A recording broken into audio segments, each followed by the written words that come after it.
कांग्रेस प्रवक्ता रागिनी नायक हमारे साथ जुड़ रही हैं। रागिनी जी, बहुत स्वागत है आपका इंडिया टीवी पर। जो रुझान दिखाई दे रहे हैं, इंडिया अलायंस 237, एनडीए 292 और कांग्रेस पार्टी का स्कोर अभी हम कहें 94 सीटें कांग्रेस के खाते में रुझान में दिखाई दे रही है। क्या कहेंगे आप?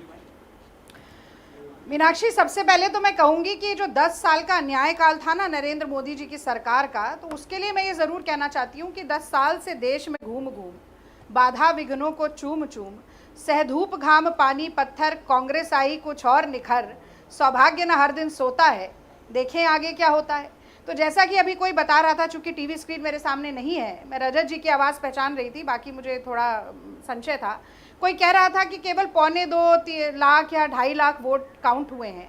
तो मुझे लगता है थोड़ा और रुकना चाहिए। और जिस तरह से हंसी ठिठोली के साथ प्रधानमंत्री पद बट गया, भाजपा के प्रवक्ता कह रहे थे, शायद मंत्रिमंडल भी कर रहे होंगे, ज़रा जीत के लड्डू और हार का ठीकरा संभाल कर रखिए, थोड़ी देर में आदान प्रदान होने वाला है।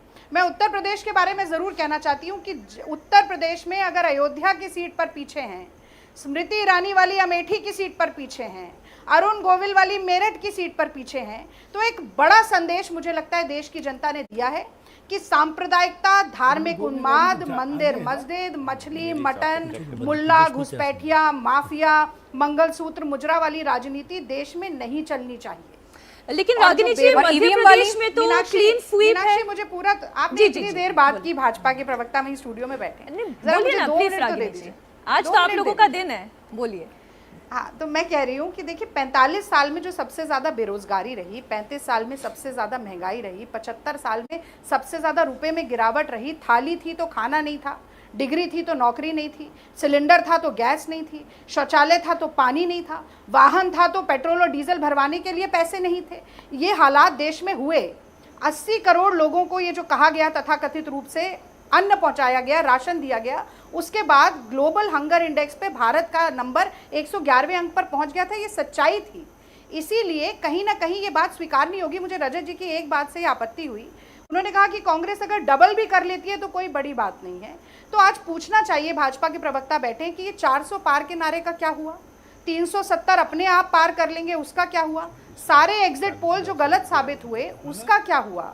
और मीनाक्षी, आप भी देखिए, अगर आप एनडीए कह रही हैं तो कृपया इंडिया बोलिए, या तो आप एनडी अलायंस बोले, फिर आप इंडी अलायंस बोले तो मैं समझ सकती हूँ, पर ये दुभाती आज के दिन तो कम से कम मत करिए। अच्छा, चलिए, एनडीए और फिर कह रही है इंडी अलायंस, ये तो गलत बात है। और ये आपने ये जो भगवा और हरा कर दिया रागिनी, पहली बात तो देखिए, मैं नहीं आपसे ज्यादा बहस करना चाहता, लेकिन आप समझिए मैंने क्या कहा था, उसको मत मिसकोट करिए। मैंने कहा था कांग्रेस अगर 90 सीटें भी जीत ले तो उसकी जीत मानी जाएगी।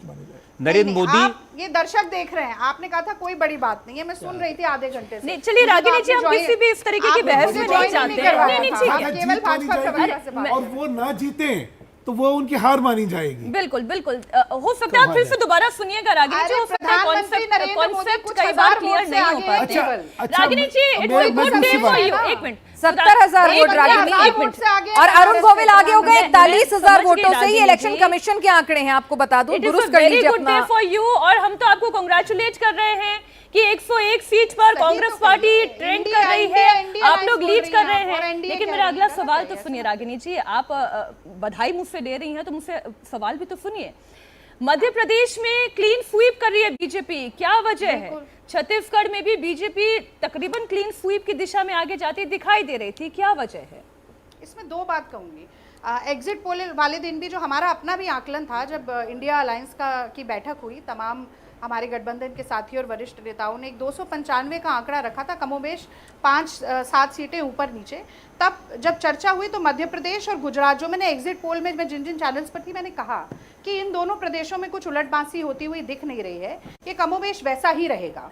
और क्योंकि ये दोनों प्रदेश मुझे लगता है संघ की भी प्रयोगशाला रहे हैं, हिंदुत्व की प्रयोगशाला रहे हैं, उसको हम तोड़ नहीं पाए, ये मैं स्वीकारती हूँ। लेकिन इसके अलावा मुझे लगता है उत्तर प्रदेश, पश्चिम बंगाल और राजस्थान, ये अभी थोड़ी देर पहले ये भी कहा गया कि कांग्रेस केवल अपने अलायंस के लोगों के कंधे पर सवार होकर चलती है। राजस्थान में बहुत बड़ा उलटफेर आपको देखने को मिला है। हालांकि मुझे लगता है कि कर्नाटक में हमारी अपेक्षा ज़्यादा सीटों की थी, वहाँ पर भारतीय जनता पार्टी लगभग बनाने में अपना स्टेटस को कामयाब रही है। पर एक बात मैं कहूँगी कि 2004 का चुनाव एक बारी याद कीजिएगा, जब इंडिया शाइनिंग और फील गुड फैक्टर नारा था, तब भी जनता बिल्कुल खामोश थी। एग्जिट पोल्स ने 282 तक एनडीए को सीट दिखाई थी, 187 आए थे। और वैसा ही आप देख रहे होंगे कि चुनाव खामोश रहा, वोटर कुछ कह नहीं रहा था पर मन में कुछ ठाने हुए बैठा था, इसीलिए एग्जिट पोल भांप नहीं पाए।